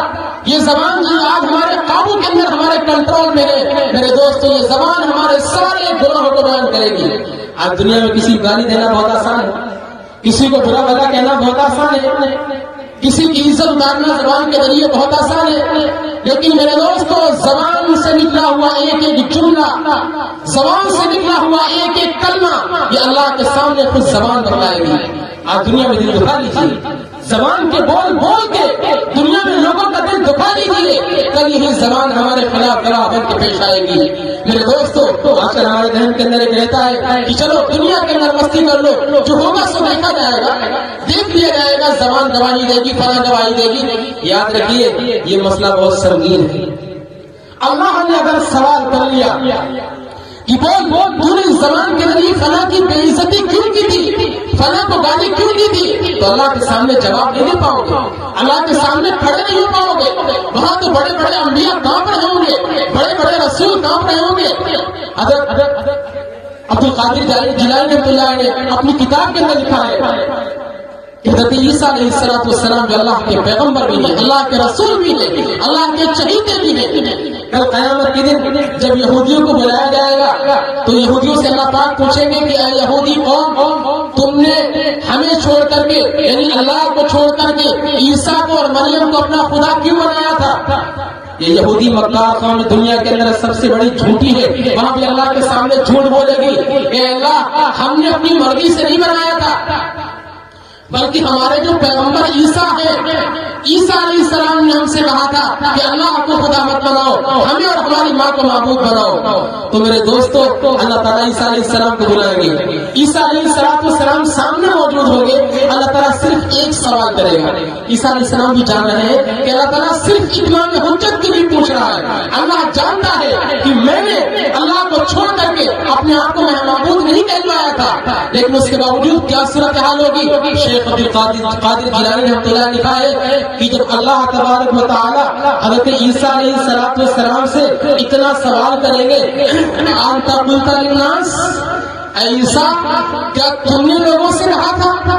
صرف ایک جملہ ہوگا، انت قلت للناس، اے عیسیٰ کیا تم نے لوگوں سے کہا تھا؟ حضرت شیخ عبد القادر جیلانی رحمۃ اللہ نے لکھا ہے کہ اتنے سوال میں حضرت عیسیٰ علیہ السلام کی کیفیت یہ ہوگی کہ پورے جسم سے جہاں پر رونقیں ہیں، جہاں سے پسینہ نکلتا ہے، وہاں سے خون کے فوارے جاری ہیں۔ اللہ کے ایک سوال کا اتنا ڈر ہوگا، اللہ کے سوال کی اتنی ہیبت ہوگی، پورے جسم سے خون کے فوارے جاری ہو جائیں گے۔ میرے دوستو اگر اللہ نے ہم سے سوال کر لیا، اللہ کا پیغمبر ہے، جانتا ہے کہ یہودی جھوٹ بول رہے ہیں، وہ جانتے ہیں کہ اللہ بھی جانتا ہے کہ ہم سچے ہیں، یہودی جھوٹے ہیں، لیکن اللہ کے سوال کرنے پر یہ کیفیت ہوگی، میرے دوستو ہوا شعا کی کیا حالت ہوگی۔ اس لیے زبان دنیا میں اور چھوٹی سے ہے، جرم کبیر و جرم کبیر، جرم صغیر و جرم کبیر، اس کا سائز تو بہت چھوٹا ہے لیکن اس سے صادر ہونے والا گناہ بہت بڑا ہوتا ہے۔ تو اللہ تعالیٰ تیسرا گواہ اس زبان کو پیش کریں گے، یوم تشہد علیہم السنتہم، زبان اپنے سارے گناہوں کو بیان کر دے گی، پھر اللہ تبارک و تعالیٰ زبان کو پر مہر لگا دے گا۔ اليوم نختم على افواههم وتكلمنا ايديهم وتشهد ارجلهم بما كانوا يكسبون۔ اب اللہ تعالیٰ زبان پر مہر لگا دیں گے اور چوتھا گواہ پیش کیا جائے گا، انسان کے سارے اعضاء، ہاتھ بولے گا اے اللہ فلاں کو مارا تھا ہمارے ذریعے، پیر بولیں گے اے اللہ فلاں جگہ گناہ کرنے کے لیے ہمارے ذریعے گیا تھا. یہ سارے کے سارے آدھا میرے دوست ہمارے خلاف کھڑے ہو جائیں گے. جب سارے آدھا ہمارے خلاف گواہی دینے لگیں گے تو انسان حیرت سے رہے گا لما شہید تمہاری نا، لما شہید تمہاری نا. ارے ہاں تجھے کیا ہو گیا ہے؟ تیرے مزے کے لیے میں نے کام کیا تھا، پہلے تجھے کیا ہو گیا ہے؟ تجھے بتا دینے کے لیے میں نے یہ گناہ کیا تھا، آج تمہارے خلاف بھی ہو گیا ہے. وہ کہے گا ہمیں آج اللہ نے بولنے کا، آج ہمارے معافی نہیں ہے، آج ہمارے معافی نہیں ہے، آج اللہ کے حکم کے مطابق ہے. اللہ جو ہمیں بتلائے گا میرے دوست، اللہ جو ہمیں حکم دے گا ہم سارے کے سارے گناہ تیرے کھول کر کے بیان کر دیں گے. میرے دوستو سارا چٹا کٹا ہمارا سامنے ہے. آج ظلم کر لیجیے ہاتھوں کے ذریعے، جتنی طاقت اللہ نے آپ کو دی ہے. آج لوگوں کو طاقت پر غرور ہوتا ہے، جتنی طاقت آپ کو اللہ نے دی ہے اپنی طاقت کے نشے میں آ کر کے آپ ظلم کر لیجیے. یاد رکھیے پائی پائی کا حساب دینا پڑے گا آپ کو، ذرے ذرے کا حساب دینا پڑے گا آپ کو. کوئی بھی وہاں چھوڑا نہیں جائے گا. آپ پیروں کے لیے جتنے گناہ چاہیے کر لیجیے، کل قیامت کے دن یہ پیر ہمارے خلاف کھڑے ہو جائیں گے. آج نگاہوں کے ذریعے، آنکھوں کے ذریعے چاہے جتنی بدلی کر لیجیے، چاہے جتنے گناہ کر لیجیے، یہ آنکھیں ہمارے خلاف گواہی دیں گی. میرے دوست یہ چار گواہ پیش ہو جائیں گے تو اللہ تبارک و تعالیٰ فرمائے گا کہ دنیا کا ہم نے ایک نظام بنایا تھا، اے انسان تجھے خبر نہیں تھی، ہم نے اس کائنات کا ایک نظام بنایا تھا. تیرے اوپر ہم نے 2 فرشتے مقرر کیے تھے، کرامن کاتبین یعلمون ما تفعلون. تجھے خبر نہیں تھی، تو سو جاتا تھا لیکن یہ فرشتے تیرے پاس رہتے تھے. تو دنیا کے کاروبار میں جاتا تھا، یہ فرشتے تیرے پاس رہتے تھے. تو دنیا کے جھمیلوں میں ہوتا تھا، یہ فرشتے تیرے پاس رہتے تھے. اور ہمارے یہ فرشتے کوئی غلط بات نہیں لکھتے تھے، جو تیری زبان سے نکلتا تھا اسی کو نوٹ کرتے تھے. چنانچہ فرشتوں کو بلایا جائے گا، فرشتے گواہی دیں گے اے اللہ اس کی ساری زندگی کا ڈیٹا میرے پاس ہے، ساری زندگی کی تمام چیزیں احوال ہمارے پاس ہے، سارا کا سارا ہم اس کو گواہی دیتے ہیں. فلاں موقع پر فلاں وقت میں اس نے گناہ کیا تھا. اللہ تعالیٰ کہے گا ٹھیک ہے، یہ 5 گواہ پیش ہو گئے، اب ہمارے پاس 6ٹھا گواہ بھی ہے، وہ ہے انسان کا نام اعمال. زمین نے گواہی دی، زمان نے گواہی دی، زبان نے گواہی دی، انسان کی اعضاء نے گواہی دی، فرشتوں نے گواہی دی. گواہی کافی ہو چکی تھی لیکن اللہ اتمام حجت کر رہا ہے، اس لیے کہ اللہ نے اسلام فرمایا، اللہ نے اعلان کر دیا ہے وَلَا يَظْلِمُ رَبُّكَ فَقِيرًا. اللہ آپ کا رب ذرہ برابر بھی کسی پر ظلم نہیں کرے. اللہ اتمام حجت کے لیے 5واں 6ٹھا گواہ پیش کرے گا اور وہ ہوگا انسان کا نام اعمال. ابھی نام اعمال کیسا ہوگا؟ قرآن کہتا ہے جب انسان اپنے نام اعمال کو دیکھے گا تو چیخ پڑے گا مَا لِهَذَا الْكِتَابِ لَا يُغَادِرُ صَغِيرَةً وَلَا كَبِيرَةً إِلَّا أَحْصَاهَا. ہمارے اس نام اعمال کو کیا ہوا؟ اس میں نہ تو کوئی چھوٹا گناہ چھوٹا ہے، نہ کوئی بڑا گناہ چھوٹا ہے، سارے کے سارے گناہ اس کے اندر موجود ہیں. میرے دوستو نام اعمال دیکھ کر کے انسان حیران ہو جائے گا. وہ گناہ جو آپ کے وہم و گمان سے پرے چلے گئے، جو آپ کے دل دماغ سے مٹ گئے، ان کو آپ کر کے بھول گئے، لیکن وہ سارے کے سارے گناہ اس کے اندر درج ہوں گے. اللہ تعالیٰ ایک گناہ کہلوائے گا کہ دیکھو فلاں موقع پر فلاں وقت میں تم نے یہ گناہ کیا تھا. اللہ کہے گا ہاں کیا تھا، لکھا ہوا ہے نام اعمال کے اندر. نام اعمال کے اندر ذرہ برابر نہ تو کمی کی جائے گی نہ زیادتی کی جائے گی. جیسا انسان کا نام اعمال ہوگا ویسا میرے دوستوں پیش کیا جائے گا. جب یہ 6 گواہ پیش ہو جائیں گے، آگے کے 2 گواہ بڑے خطرناک ہوں گے. یہ 6 گواہ پیش ہو گئے، اللہ تعالیٰ فرمائے گا کہ دیکھو یہ 6 گواہ تو وہ تھے جو جن کا تعلق تم سے تھا. اب 7واں گواہ میرے دوست جو آ رہا ہے وہ دل پہ ہاتھ رکھنے والا ہے. اللہ اپنے حبیب کو ارشاد فرمائے گا وَجِئْنَا بِكَ عَلَىٰ هَٰؤُلَاءِ شَهِيدًا. اے حبیب تمہارے ایک ایک امتی کا نام اعمال تمہارے سامنے پیش کیا گیا ہے. ہم دنیا میں جو بھی کام کرتے ہیں، جو بھی عمل کرتے ہیں، حدیث میں آتا ہے کہ جمعرات کے دن اللہ کے نبی علیہ الصلوۃ والسلام کے سامنے امت کا سارا نام اعمال پیش کیا جاتا ہے، ایک ایک کا نام اعمال پیش کیا جاتا ہے. اللہ تبارک و تعالیٰ کہے گا میرے حبیب ان کے گناہوں پر گواہی دو، ان کے گناہوں پر گواہی دے۔ میرے دوستو، اللہ کے نبی علیہ السلام تو ہم سب کے لیے رحمت بن کے آئے تھے، ہم سب کے لیے شفقت بن کے آئے تھے، ہم سب کے لیے رونے والے تھے، ہم سب کے لیے توڑنے والے تھے۔ وہ کل قیامت کے دن کھڑے ہو کر کے ہمارے گناہوں پر گواہی دے۔ کون پیغمبر ہے؟ کون گواہی دے رہا ہے؟ اللہ کا وہ حبیب جو راتوں رات آپ کے لیے رویا ہے، جس نے کلفتیں آپ کے لیے برداشت کی ہے، جس نے مشقتیں آپ کے لیے برداشت کی ہیں، جس کا گھر بار اڑ گیا، جس کا خاندان اڑ گیا، اس نے زبان کے اوپر شکوہ نہیں لایا، لیکن اس امت کے لیے روتے رہے، اس امت کے لیے بلکتے رہے، اس امت کے لیے دعائیں کرتے رہے، مغفرت کرواتے رہے۔ پوری زندگی آپ کی امت کے لیے گزر گئی۔ میں تو عام طریقے سے کہا کرتا ہوں، دنیا کی کوئی ماں ایسی نہیں ہے جو اتنا روئی ہو جتنا پیارے آقا اس امت کے لیے روئے ہو۔ کوئی باپ ایسا نہیں ہے جس نے اتنے آنسو بہائے ہو جتنے ہمارے نبی نے ہمارے لیے آنسو بہائے ہیں۔ دیکھیے اپریل کا مہینہ ہے، اپریل کے مہینے کے اندر مکے کے اندر شدید گرمی ہوا کرتی ہے۔ اپریل کے مہینے میں اللہ کے نبی علیہ السلام حجۃ الوداع کے لیے گئے ہوئے ہیں۔ اوپر کوئی سایبان نہیں ہے، آپ اونٹنی کے اوپر بیٹھے ہوئے ہیں، عرفات کا میدان ہے۔ آپ نے 6-6.5 گھنٹے دھوپ کے اندر رو رو کر کے صرف اس امت کے لیے دعائیں کی۔ کوئی ماں سے لے کر کے آؤ جو 6 گھنٹے دھوپ کے اندر، اور عرب کی دھوپ کے اندر، عرب کی دھوپ کے اندر میرے دوستوں آپ 10 منٹ نہیں کھڑے ہو سکتے۔ میں نے اپنی آنکھوں سے دیکھا ہے۔ عرب کی دھوپ کے بارے میں آپ نے پڑھا ہوگا کہ وہاں کی دھوپ جلتا ہوا توا بنا دیتی ہے زمین کو، لیکن جس نے دیکھا ہے وہ کہہ رہا ہے، میں نے اپنی آنکھوں سے مشاہدہ کیا ہے، آپ 10 قدم دھوپ کے اندر پیدل نہیں چل سکتے ہو۔ ایک مرتبہ اتفاق ہو گیا، مدینہ منورہ کے اندر دھوپ بڑی تیز تھی، مجھے پیشاب کے لیے جانا تھا مسجد نبی کے اندر، تو تھوڑی دور تقریباً 10 منٹ 10 قدم بھی نہیں ہو گئے، 5 قدم مشکل سے تھے۔ میں نے سوچا چپل کہاں لے کے جاؤں، وہاں چپل تو رکھی رہتی ہے، میں پیدل چل گیا۔ واللہ بتا رہا ہوں کہ 5 قدم کے اندر 5-6 قدم میں چلا ہوں گا مشکل سے، میرے پیر کے اندر چھالے کھا گئے۔ اتنی شدید دھوپ ہوتی ہے میرے دوستوں، ایسا محسوس ہوتا ہے آسمان سے آگ برس رہی ہے۔ اللہ کا پیغمبر اس تپتی ہوئی دھوپ کے اندر، اس بلبلاتی ہوئی دھوپ کے اندر 6-6.5 گھنٹے آپ کے لیے رویا ہے۔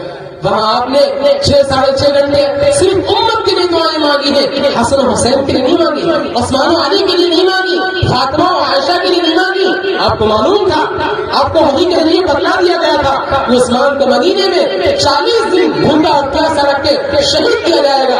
آپ نے عثمان کے لیے دعا نہیں مانگی، آپ کو وحی کے ذریعے بتلا دیا گیا تھا کہ کربلا کے میدان میں ہمارے نواسے حسین کو بھوکا اور پیاسا شہید کر دیا جائے گا، لیکن آپ نے حسین کے لیے دعا نہیں مانگی۔ آپ کو معلوم تھا کہ ہماری آنے والی نسل کو ذبح کیا جائے گا، کربلا کے میدان میں ذبح کیا جائے گا، معصوم بچوں کے سر اتارے جائیں گے، لیکن آپ نے ان کے لیے دعائیں نہیں مانگی۔ دعائیں مانگی ہیں تو اس امت کے لیے مانگی ہے، روئے ہیں تو اس امت کے لیے روئے ہیں، آنسو بہائے ہیں تو اس امت کے لیے آنسو بہائے ہیں۔ ہر وقت اس امت کی فکر رہتی تھی، بالکل آخری وقت ہے، آپ دنیا سے جانے والے ہیں، بستر حرارت پر آپ تشریف فرمائیں، جبریل امین آتے ہیں، اے اللہ کے پیغمبر ملک الموت ساتھ میں آئے ہوئے ہیں، اجازت مانگ رہے ہیں، اگر آپ کی اجازت ہو تو آپ کے پاس آئیں گے، اگر آپ کی اجازت نہیں ہوگی تو باہر چلے جائیں گے۔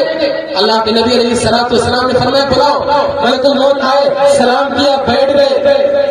اے اللہ کے نبی، اللہ نے آپ کو 2 اختیار دیے ہیں، عشق معاشیتا، اگر آپ دنیا میں زندہ رہنا چاہتے ہیں تو جب تک آپ زندگی چاہتے ہیں آپ جیئے، آپ دنیا میں رہیے، آپ کو موت نہیں آئے گی، لیکن اگر اللہ سے ملاقات کرنا ہے، اللہ سے ملنا ہے تو اللہ سے ملاقات کا واحد راستہ موت ہے۔ ایک نہ ایک دن آپ کو موت کا مذاق چکھنا پڑے گا۔ اللہ کے نبی علیہ السلام نے جبریل امین کو دیکھا، جبریل مجھے اللہ سے ملنے کا شوق ہے، میں اللہ سے ملاقات کرنا چاہتا ہوں، لیکن آخری وقت میں میرا ایک سوال ہے، آخری وقت میں میرے دل میں ایک سوال پیدا ہو رہا ہے، میرے جانے کے بعد، میرے دنیا سے تشریف لے جانے کے بعد میری امت کا کیا بنے گا، میری امت کا کیا بنے گا؟ جبریل نے سر جھکا لیا، اللہ کے نبی اس کا جواب تو میرے پاس نہیں ہے، میں اللہ سے معلوم کر کے آتا ہوں، کہا جاؤ میرے رب سے معلوم کرو۔ آپ کا حبیب آپ کے پاس آنا چاہتا ہے، لیکن آتے آتے آخری سوال یہ ہے کہ میرے بعد میری امت کا کیا ہوگا؟ جبریل امین گئے، اے اللہ، اے خداوند قدوس آقا، آپ کا حبیب آپ کے پاس آنا چاہتا ہے، لیکن آخری سوال یہ ہے کہ میرے بعد میری امت کا کیا ہوگا؟ کہا جاؤ، اللہ نے فرمایا جاؤ بھی سنا دو تمہارے جانے کے بعد تمہاری امت کا نگہبان میں ہے۔ جبریل امین آئے اللہ کے نبی، اللہ نے امت کی ذمہ داری لے لی ہے۔ پیارے آقا نے فرمایا ملک الموت اور اب کوئی فکر نہیں ہے میرے دوستو۔ آخری وقت میں اگر کسی کی فکر ہو رہی ہے تو ہم جیسے گنہگاروں کی ہو رہی ہے، ہم جیسے سیاکاروں کی ہو رہی ہے، ہم جیسے بدکاروں کی ہو رہی ہے۔ آخری وقت میں امت کا سوال ہے۔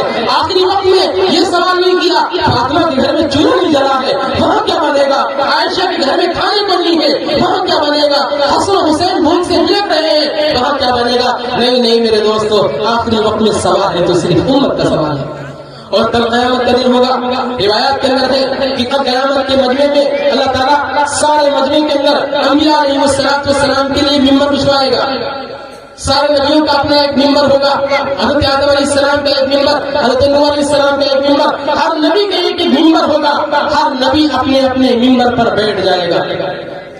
لیکن اللہ کے نبی علیہ السلام کے لیے جو ممبر لگا ہوگا، آپ اپنے ممبر پر تشریف نہیں رکھیں گے، آپ نہیں بیٹھیں گے، بلکہ ممبر پر ہاتھ رکھ کے کھڑے ہو جائیں گے۔ اللہ تعالیٰ سوال کرے گا میرے حبیب سارے انبیاء سارے رسول اپنے اپنے ممبروں پہ بیٹھ گئے ہیں، آپ اپنے ممبر پر کیوں نہیں بیٹھے؟ میرے دوستوں کیا جواب ہوگا اللہ کے نبی علیہ السلام کا؟ اللہ کے نبی فرمائیں گے اے خداوند قدوس آقا، مجھے ڈر یہ ہے کہ اگر میں ممبر پر بیٹھ جاؤں گا یہ ممبر اڑا کے مجھے جنت میں پہنچا دے گا۔ ابھی میری امت کے گنہگار باقی ہے، ابھی میری امت کے گنہگاروں کا فیصلہ باقی ہے، میں اپنی امت کے گنہگاروں سے پہلے جنت میں جانا نہیں چاہے گا۔ کتنی فکر کرنے والا، اتنا محبت کرنے والا، اتنا عشق کرنے والا وہ اللہ کا پیغمبر کل قیامت کے دن ہمارے گناہوں کے خلاف کھڑے ہو کر کے گواہ، ہاں یہ میرا گنہگار امتی ہے، یہ مجرم اور پاپی امتی ہے، اس کا نام اعمال میرے سامنے پیش کیا گیا تھا، اس نے فلاں فلاں جرم کیا تھا۔ اللہ کے نبی علیہ السلام ہمارے ایک ایک گناہ کے خلاف گواہی دیں گے میرے دوستو، تب ہماری تباہ و بربادی میں ہماری ہلاکت میں کوئی شک نہیں رہ جائے گا۔ اللہ کے نبی کی گواہی مکمل ہوگی۔ اب اللہ تعالیٰ بندے سے فرمائے گا اے میرے بندے 7 گواہ مکمل ہو گئے ہیں، 8واں گواہ میں خود ہوں۔ زمین کے جس حصے پر رات کی تنہائی میں، تاریک راتوں میں لوگوں سے چھپ کر کے بھی تم نے گناہ کیا تھا، اے میرے بندے تم یہ سمجھ لیا تھا آج مجھے کوئی نہیں دیکھ رہا ہے، لیکن ایک ذات ایسی تھی لا تأخذہ سنۃ ولا نوم، جس کو نہ نیند آتی ہے نہ اونگ آتی ہے، نہ اس کے لیے کوئی تاریکی ہے نہ اس کے لیے کوئی اندھیرا ہے، وہ تیرے تمام گناہوں کو دیکھ رہی تھی۔ تو یہ سمجھ رہا تھا میں نے کمرے کے دروازے بند کر لیے ہیں، نہ باپ کو خبر ہے نہ ماں کو خبر ہے نہ بھائی بہن کو خبر ہے نہ ملنے جلنے والوں کو خبر ہے، کسی کو کوئی خبر نہیں ہے، تو دونوں کام کسی کو خبر نہیں دینا چاہتا ہے، کسی کو اطلاع نہیں ہے، لیکن اے میرے بندے اس وقت میں جب تجھے کوئی نہیں دیکھ رہا تھا تو میں تجھے دیکھ رہا تھا۔ عطا ابن رباح امام بخاری رحمۃ اللہ علیہ کے استاد گزرے ہیں، انہوں نے کتاب لکھی ایک مانوشیت، ان کی کتاب کے اندر ان کے بہت سارے الہامات بھی ہیں، یعنی اللہ تعالیٰ بہت ساری باتیں ان کے دل میں ڈالا کرتا تھا، وہ سارے کے سارے الہامات بھی انہوں نے اس میں جمع کیے ہیں۔ ایک مرتبہ اللہ تبارک و تعالیٰ نے ان کے دل میں یہ بات ڈالی کہ اے عطا ابن رباح، یہ جو میرے بندے گناہ کرتے پھر رہے ہیں ان سے ذرا کہہ دو کیا ان کے باپ اور ان کے بھائی اور ان کے ماں سے زیادہ کمزور میں ہوں؟ کہا فرمایا اللہ کیا مطلب ہے؟ کہا جب یہ گناہ کرتے ہیں، گناہ کرنے کے وقت میں بھائی سے چھپ جاتے ہیں اس لیے کہ بھائی مارے گا، باپ سے چھپ جاتے ہیں اس لیے کہ باپ ناراض ہو جائے گا، ماں سے چھپ جاتے ہیں کہ ماں ڈانٹے گی، دوستوں سے چھپ جاتے ہیں کہ دوست شرمندہ کریں گے، سب کے سامنے پردے ڈال دیتے ہیں، سب سے چھپ کے گناہ کرتے ہیں۔ اے عطا ابن رباح سے کہو ان کے باپ سے کمزور میں ہوں، میرے سامنے کون سا پردہ ڈالا ہے؟ میرے سامنے کون سا ایسا پردہ ڈالا ہے؟ میرے دوست دنیا کے جس کونے میں چلے جائیے، دنیا کے جس حصے میں چلے جائیے، جہاں جہاں چلے جائیے، کہیں بھی آپ اللہ سے چھپ کے گناہ نہیں کر سکتے۔ کتنے پردے ڈال دیجئے، کتنا احتیاط کر لیجئے، کتنی آپ سمجھداری سے گناہ کیجئے، لیکن اللہ کے سامنے کوئی سمجھداری اور اللہ کے سامنے کوئی پردہ نہیں پڑ سکتا ہے۔ مجھے اسی کا ایک واقعہ یاد ہے ایاز کا محمود جن کا واقعہ میں نے سنایا تھا۔ بادشاہ نے دیکھا محمود نے کہ ایاز سے وزیر بہت زیادہ حسد کر رہے ہیں، اور اس حسد کی وجہ یہ ہے کہ میں ایاز سے بے حد محبت کرتا ہوں. تو بادشاہ نے دوسرے وزیروں کے سامنے اس بات کو ظاہر کرنے کے لیے کہ میں ایاز سے محبت کیوں کرتا ہوں، اس کی وجہ کیا ہے، بادشاہ نے سارے وزیروں کے امتحان کے لیے بلایا. سارے وزیروں کو اپنے دربار میں جمع کیا اور جمع کرنے کے بعد میں ہر وزیر کے ہاتھ میں ایک مرغا تھما دیا اور کہا کہ جاؤ اس مرغے کو وہاں ذبح کر کے لاؤ جہاں تمہیں کوئی نہ دیکھ رہا ہو. ایک مرغا ایاز کے ہاتھ میں دے دیا اور ایاز سے کہا کہ ایاز تم بھی جاؤ اور مرغے کو اسی جگہ ذبح کر کے لاؤ جہاں تمہیں کوئی نہ دیکھ رہا ہو. سارے وزیر گئے، کسی وزیر نے اپنے گھر کا دروازہ بند کیا جہاں اسے کوئی نہیں دیکھ رہا تھا وہاں ذبح کر دیا. کوئی وزیر کھیت کھلیان میں چلا گیا جہاں اسے کوئی نہیں دیکھ رہا تھا وہاں جا کے ذبح کر دیا. کوئی وزیر پہاڑوں پہ چلا گیا جہاں اسے کوئی نہیں دیکھ رہا تھا وہاں ذبح کر دیا. کوئی وزیر سمندر کے کنارے پر چلا گیا جہاں اسے کوئی نہیں دیکھ رہا تھا وہاں جا کے مرغا ذبح کر دیا. تھوڑی دیر کے اندر سارے وزیر اپنے اپنے مرغوں کو ذبح کر کے بادشاہ کے پاس لیا. شام کا وقت ہو گیا، ایاز آ رہے ہیں تو زندہ مرغا ہاتھ میں زندہ مرغا ہے. سارے وزیروں نے کہا کہ تو بڑا بے وقوف ہے، اس کو کوئی جگہ نہیں ہے دنیا میں جہاں اسے کوئی نہ دیکھ رہا ہو وہاں جا کے مرغا کو ذبح کر دیتا. بادشاہ نے کہا ایاز کیا مانگ رہا ہے، سارے وزیروں نے اپنا اپنا مرغا ذبح کر دیا، تم نے اپنا مرغا ذبح کیوں نہیں کیا؟ میرے دوستو ایاز نے کیا پیارا جواب دیا ہے. ایاز نے کہا بادشاہ سلامت، آپ کا حکم یہ تھا کہ مرغا وہاں جا ذبح کرنا جہاں تمہیں کوئی نہیں دیکھ رہا ہو. بادشاہ سلامت میں کیا کروں، میں نے کمرے کے دروازے بند کیے جہاں مجھے کوئی انسان تو نہیں دیکھ رہا تھا لیکن میں نے دیکھا میرا رب مجھے وہاں دیکھ رہا ہے. میں دریاؤں کے کنارے پر گیا لیکن میرا اللہ مجھے دیکھ رہا تھا. میں پہاڑوں کی کھو میں گیا لیکن میرا رب مجھے وہاں بھی دیکھ رہا تھا. میں سمندروں کے کنارے پر گیا میرا اللہ مجھے وہاں بھی دیکھ رہا تھا. میں کھیت کھلیان میں گیا لیکن میرا اللہ مجھے وہاں بھی دیکھ رہا تھا. آپ نے کہا تھا مرغا ایسی جگہ ذبح کرنا جہاں تجھے کوئی نہ دیکھ رہا ہو، لیکن میں ہر جگہ گیا، میں نے دیکھا میرا اللہ مجھے ہر جگہ دیکھ رہا ہے. میرے دوستو تم کہیں بھی چلے جاؤ، آسمان اور زمین کے کسی کونے کے اندر چلے جاؤ، پہاڑوں کی کھو میں چلے جاؤ، دریاؤں کی تہ میں چلے جاؤ، سمندروں کی تہ میں چلے جاؤ، لیکن تمہارا اللہ تمہیں دیکھ رہا ہے. وہاں چھپ کر کے اگر تم گناہ کرو گے اللہ گواہ بن کے تمہارے پاس آئے گا. تو میرے دوستو کل قیامت کے دن یہ 8 گواہ پیش ہوں گے. یاد رکھو جس کے گناہوں کے خلاف اگر یہ 8 گواہ پیش ہو گئے وہ انسان کی تباہی بربادی میں کوئی شک رہے گا؟ اس انسان کی تباہی بربادی میں ہلاکت میں کوئی شک رہے گا؟ میرے دوستو وہ انسان تباہ و برباد ہو جائے گا. اس لیے اس دن سے پہلے جب ہمیں اللہ کے سامنے اپنے ایک ایک عمل کا حساب دینا پڑے، اپنے ایک ایک عمل کا ہمیں اللہ کے سامنے امتحان دینا پڑے، ہمیں اپنے آپ کو باز رکھنا چاہیے، گناہوں سے باز آنا چاہیے، ورنہ جو روٹ رکھ ہے وہ کبھی مانے گا نہیں. اس لیے کہ اللہ کی نعمتوں کو بھی آپ نے استعمال کیا ہے، اللہ کی تمام دی ہوئی چیزوں کو آپ نے استعمال کیا ہے، اس کے باوجود بھی آپ نے اللہ کی نافرمانی کی. میرے دوستوں موقع ہے، وقت ہے، اللہ نے آپ کو زندگی دی ہے، اللہ نے آپ کو عمر دی ہے، اور اللہ تعالیٰ اپنے بندے کی توبہ کو بے حد پسند بھی کرتا ہے. وہ چاہتا ہے کہ میرا بندہ ہے کسی طریقے سے میرے پاس آ جائے، کسی طریقے سے بھٹکا ہوا ہے، راستہ بھٹک گیا ہے، کسی طریقے سے میرے پاس آ جائے. سچ مانیے میرے دوستو اگر آپ ندامت کا ایک آنسو بھی اللہ کے سامنے گرا دو گے اللہ سارے گناہوں کو معاف کرے. اللہ گناہوں کو معاف کرنا چاہتا ہے، کوئی معاف کروانے والا بھی تو ہو، کوئی معاف کروانے والا بھی تو ہو. میرے دوستو اللہ ایک ایک گناہ کو معاف کر دے گا اگر آپ کی زبان سے ایک مرتبہ سچے دل کے ساتھ میں توبہ بھی کر جائے. میرے دوستو اللہ آپ کی توبہ رد نہیں کرے گا. بڑے بڑے گنہگار، بڑے بڑے زانی، بڑے بڑے شرابی، بڑے بڑے پاپی، بڑے بڑے مجرم جب اللہ کی دربار میں گئے ہیں، اللہ کے پاس پہنچے ہیں اور سچے دل سے توبہ کی ہے میرے دوستو تو اللہ کے ولی بن گئے. اللہ نے اپنا دوست بنا لیا ہے. بنی اسرائیل کا ایک انسان جس نے 70 سال تک کوئی نیک کام نہیں کیا تھا، 70 سال تک زنا کرتا رہا، شرابیں پیتا رہا، چوریاں کرتا رہا، ڈکیتی ڈالتا رہا، 70 سال تک گناہ والی زندگی بسر کرتا رہا. 70 سال کی جب عمر ہو گئی تو دل میں خیال آیا کہ ہم نے تو بڑے گناہ کر لیے. بڑے پاک کر لیے، اب ہمیں نیک کام کرنا چاہیے.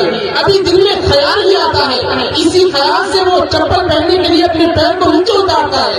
اللہ پاک فرشتوں کو بلاتا ہے کہ فرشتوں یہ 70 سال کا بندہ ہے، اس نے کوئی نماز نہیں پڑھی، آج مسجد جا رہا ہے نماز پڑھنے کے لیے، آج گناہ سے توبہ کرنے کے لیے جا رہا ہے، ابھی اس نے ارادہ کیا ہے، تم گواہ رہو میں نے اس کے 70 سال کے گناہوں کو معاف کر دیا. وہ بندہ چپل پہنتا ہے، وضو کرتا ہے، جا کر کے اللہ کے سامنے نماز پڑھتا ہے، اور نماز پڑھ کر کے اپنے ہاتھوں کو اللہ کے سامنے پھیلاتا ہے، اور جیسے ہی ندامت کا اس کا ایک آنسو زمین پہ گرنے والا ہوتا ہے، اللہ پاک دوبارہ فرشتوں کو بلاتا ہے اور فرشتوں سے کہتا ہے اے فرشتوں اس کی ندامت کا آنسو اس کی آنکھ کے اندر بھر آیا ہے، تم گواہ رہو اس کے زمین پر گرنے سے پہلے میں اس کے 70 سال کے گناہوں کو نیکیوں کے اندر تبدیل کر دوں. میرے دوستو میرا رب تو چاہتا ہے جس کو گناہوں کی بخشش کی تمنا ہو وہ اپنے گناہوں کی کثرت سے نہ گھبرائے، وہ مائل توبہ ہو، میں مائل بخشش ہوں، میں رحم سے بخشوں گا، وہ شرم سے بچتا ہے.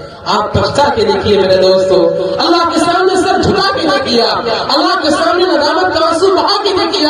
یہ آنسو نہیں ہے، یہ اللہ کے یہاں قیمتی موتی ہے میرے دوستو، یہ ہیرے اور جواہرات سے زیادہ قیمتی ہے. آپ اللہ کے سامنے آنسو کے چند قطرے گرا کے دیکھیے، اللہ آپ کے سارے گناہوں کو معافی نہیں کرے گا، انشاءاللہ نیکیوں کے اندر تبدیل کر دے گا. آج ارادہ کر لیجئے اس جلسے سیرت النبی اور اصلاح معاشرہ کے جلسے سے یہ عہد کر کے اٹھیے، یہ ارادہ کر کے اٹھیے کہ انشاءاللہ اب تک کی جو زندگی گزری سو گزر گئی، آج ہم اپنے رب کے سامنے سچی توبہ کرتے ہیں، گناہوں سے معافی مانگتے ہیں، اور آج کے بعد ہماری زندگی انشاءاللہ گناہوں کے مطابق نہیں بلکہ نیکیوں کے مطابق گزرے گی. انشاءاللہ گزرے گی نا؟ سب سچی توبہ کریں. دیکھیے میرے دوستو اگر آپ سچے دل سے توبہ کر لیں گے تو اللہ حالات کو بدل دیں گے. حالات کا پہیا اللہ تعالیٰ گھما دیں گے، حالات کی ڈگر اللہ تعالیٰ موڑ دیں گے، لیکن شرط یہ ہے کہ آپ اپنے سارے کرتوتوں پر جو لوگ سود لینے والے ہیں آج تہیا کر لیجئے کہ مجھے سود کی پائی نہیں چاہیے. جن لوگوں نے جوا کھیلا ہے آپ واپس کیجئے، جو بڑے بڑے گناہ زنا کر چکے ہیں، شراب پی چکے ہیں، وہ توبہ کر لیں کہ آج کے بعد مجھے کسی گناہ کے قریب نہیں جانا ہے. اگر سارے مسلمان میرے دوستوں توبہ کر لیں تو حالات بدل جائیں گے، اور اللہ کے پیغمبر علیہ السلام جو معاشرہ ہمیں دے کے گئے تھے، دودھ کا دھلا ہوا پاکیزہ معاشرہ جو ہمیں عطا کر کے گئے تھے، انشاءاللہ ویسا معاشرہ قائم ہو جائے گا. پھر اصلاح معاشرہ کے پروگرام کرنے کی آپ کو ضرورت نہیں پڑے گی. دعا فرمائے کہ اللہ تعالیٰ ہم سب کو کہنے زیادہ عمل کرنے کی توفیق عطا فرمائے. وآخر دعوانا الحمدللہ رب العالمین.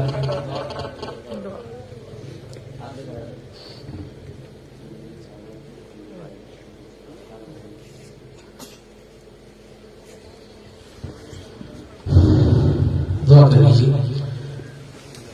دعا میں دیکھیے اصل ہوتی ہے اللہ کی طرف توجہ.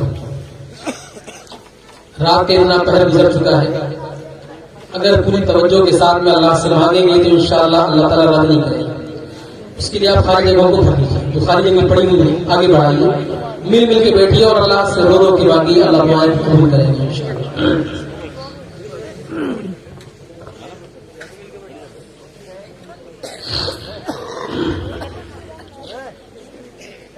اللهم لك الحمد كله ولك الشكر كله لا أحصي ثناء عليك أنت كما أثنيت على نفسك. لا إله إلا الله الواحد الأحد الصمد الذي لم يلد ولم يولد ولم يكن له كفوا أحد. اللهم صل على سيدنا ومولانا محمد وبارك وسلم.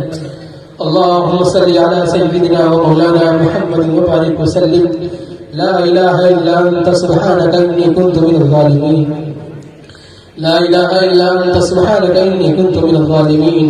ربنا ظلمنا أنفسنا وإن لم تغفر لنا وترحمنا لنكونن من الخاسرين. ربنا اصرف عنا سيئاتنا وتوفنا مع الأبرار. ربنا لا تزغ قلوبنا بعد إذ هديتنا وهب لنا من لدنك رحمة إنك أنت الوهاب. يا عزيز يا غفار يا أرحم الراحمين يا أكرم الأكرمين يا خالق السماوات والأرض أنت ولي في الدنيا والآخرة. توفني مسلما والحقني بالصالحين. اے اللہ، اے خدا قدوس آقا، ہم بظاہر تیرے بندے من کے بہت گندے ہیں.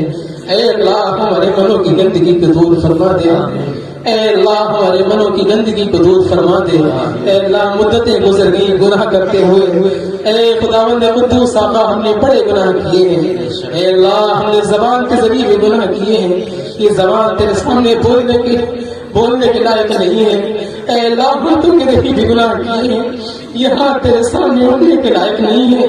اے اللہ ان پیروں کے ذریعے بھی گناہ ہوئے ہیں. یہ تیرے راستے میں چلنے کے قابل نہیں ہے. اے خداوند قدوس آقا پورا جسم گنہگار ہے. اے اللہ کس زبان سے کہیں کیسے کہیں. اے اللہ ہم تمام گناہوں کا اقرار کرتے ہیں. مالک معاف فرما دے. اے اللہ ہمارے سارے گناہوں کو معاف فرما دے. اے خداوند قدوس آقا اے اللہ آپ ہی معاف کرنے والے ہیں. اے اللہ تو نے خود فرمایا ہے اگر بندہ سمندر کے جھاگ کے برابر گناہ کر کے آئے اور سچے دل سے توبہ کر لے ہم اس کے سارے گناہوں کو معاف کر دیں گے. اے اللہ ہم نے تو گناہوں کے ذریعے زمین بھر دی ہے, گناہوں کے ذریعے آسمان بھر دیا. اے اللہ مجرم ہے. اے اللہ تو سزا دینا چاہے سزا دے سکتا ہے, حقدار ہے, لیکن میرے والد تو سزا کو پسند نہیں کرتا, تو معافی کو پسند کرتا ہے. اے اللہ تو نے خود فرمایا ہے, اے اللہ تو نے خود فرمایا ہے کہ تو معافی کو پسند کرتا ہے. اے اللہ ہمارے گناہوں کو معاف فرما دیجیے. اے اللہ ہماری خطاؤں کو درگزر فرما دیجیے. اے اللہ ہم تیرے دربار کے مجرم ہیں. اے اللہ ہم دربار کے تیرے پاپی بندے ہیں. اے اللہ ہمارے پاپوں کو معاف کر دیجیے. اے اللہ تیرے سامنے بہت سے لوگ ہاتھ اٹھائے ہوئے ہیں جن کی سفید داڑیاں ہو چکی ہیں. اے خداوند قدوس آقا تو نے کہا ہے جب سفید داڑھی والا کوئی بندہ ہاتھ اٹھاتا ہے مجھے شرم آتی ہے, اس کے ہاتھ میں خالی کرتے ہوئے شرم آتی ہے. اے اللہ تیرے سامنے بچے بھی ہیں جسے کوئی گناہ نہیں ہوا ہے, میرے مالک ہمارے یہ کہ گناہ کو معاف کر دے. اے اللہ ہم تجھ سے گناہوں کی بھیک مانگتے ہیں. اے اللہ ہم تجھ سے گناہوں کی بھیک مانگتے ہیں. میرے مولا عطا فرما دے. اے اللہ اگر تو نے معاف نہیں کیا ہم کہاں جائیں گے. اے اللہ ہمارے سامنے تو کوئی در بھی نہیں دوسرا ہے. اے اللہ اس فقیر کا تو کچھ نہیں بگڑے گا, جس کو ایک دروازے پر نہیں ملا دوسرے پہ چلا گیا, دوسرے پہ نہیں ملا تیسرے پہ چلا گیا, تیسرے پہ نہیں ملا چوتھے پہ چلا گیا, لیکن اللہ میرے سامنے تیرے در کے سوا کوئی در نہیں. اے اللہ میرے سامنے تیرے در کے سوا کوئی در نہیں ہے. اے اللہ ہم اپنے در سے مایوس مت لوٹائیے. اے اللہ گناہوں کو معاف کر دیجیے. اے اللہ کی رات گئے اگر کوئی کسی کے دروازے پر کوئی سوال کرے تو یقین گھر والا اسے واپس نہیں کرے گا. اے اللہ ہم تیرے دربار میں سوال کر رہے ہیں, رات کا قصہ گزر چکا ہے. اے اللہ تیری محبت میں تیرے نبی کے عشق میں بیٹھے ہوئے ہیں. اے اللہ ہمارے دامنوں کو امیدوں سے بھر دیجیے. اے اللہ ہمارے لیے مغفرت کے فیصلے فرما دیجیے. اے خدا بند قدوس آقا آج پوری امت پریشان ہے. اے اللہ ساری دنیا کے لوگ پریشان ہے. اے اللہ خاص طریقے سے مسلمانوں پر ظلم و ستم ہو رہا ہے. اے اللہ ساری دنیا میں سب سے مظلوم قوم مسلمان ہو گئی. اے اللہ جو سب سے زیادہ قدامت قوم تھی, جو سب سے زیادہ عزت والی قوم تھی, آج وہ سب سے زیادہ ذلیل ہو گئی. اے اللہ ہم سمجھتے ہیں ہمارے گناہ, اے اللہ ہماری کالی کرتوت ہے. اے اللہ ہماری بد کرداریاں ہیں. اے اللہ پوری امت پر عذاب آیا. اے اللہ امت کی رحمانی فرما دیجیے. اے اللہ پیارے نبی علیہ الصلوۃ والسلام پر بہت روئے اس امت کی. اے اللہ بڑی پریشانیاں برداشت کی, آپ نے تو پتھر بھی کھائے اس امت کے. اے اللہ کی نئے ظلم و ستم کیے گئے اس امت کے ساتھ, مرتے مرتے اس امت کو فراموش نہیں کیا. اے اللہ جب ہمارے نام اعمال پیارے نبی کی خدمت میں جاتے ہوں گے اور ہمارے گناہ پیش کیے جاتے ہوں گے, کتنی تکلیف ہوتی ہوگی آقا کو. اے اللہ ہمارے گناہوں کو معاف کر دیجیے. اے اللہ امت کے حق میں خیر کے فیصلے فرما دیجیے. اے اللہ ہمیں مانگنا نہیں عطا فرما دیجیے. اے اللہ تیرے دربار کے بے ڈنگے سوالی, میرے مالک بے ڈنگے سوالی عطا فرما دیجیے. نہ ہمارے پاس الفاظ ہے, نہ ہمارے پاس تعبیرات ہے, نہ مانگنے کا طریقہ ہے, نہ مانگنے کا ڈھنگ ہے. میرے مولا اپنی شاعر شان عطا فرما دیجیے. اے اللہ پوری امت کے لیے خیر کے فیصلے فرما دیجیے. اے اللہ جہاں جہاں مسلمان پریشان ہیں, فلسطین میں, کشمیر میں, برما میں, شام میں, جہاں جہاں مسلمان پریشان ہیں, سارے مسلمانوں کی پریشانی کو دور فرما دیجیے. اے اللہ ہمارے ملک پر رحم فرما دیجیے. اے اللہ یہاں امان کو قائم فرما دیجیے, یہاں باہم محبتوں کو قائم فرما دیجیے.